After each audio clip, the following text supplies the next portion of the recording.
Bill from Friendswood has a question about driveway replacement. Well, he's trying to get his replaced.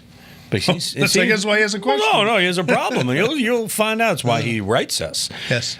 When I ask for proof of insurance in need of a temporary culvert to park a car during the job, which would be taken up when the job is complete before final payment is given, contractors are opting out.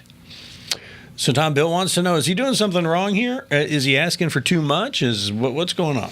I'd bag the culvert, because you get into something like that, then the county and everything gets involved, and you don't know what you're getting into. So find a place to park your car down the street and walk home. So you think what it is Bill's asking for too much? Yeah, well, as far as the culvert goes. Okay. Now, insurance, they should have insurance. And that anytime you ask a contractor for proof of insurance, it should be mailed to you from their insurance company. That's standard practice, and that way you have it on file in case he loses insurance during the job, which hopefully he won't.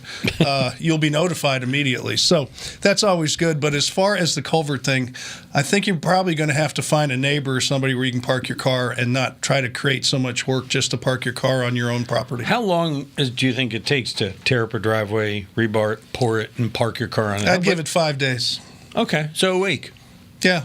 All right. Work week, yeah. They should be done if they start Monday, get done Friday. Unless you get rain.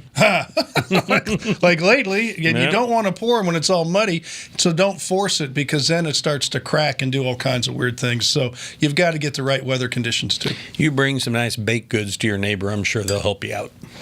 Yeah, and it gets very inconvenient. We see it in our neighborhood all the time, and people park their car down the street in front of somebody else's house and stuff. And hopefully you have good neighbors that will understand for a couple of days.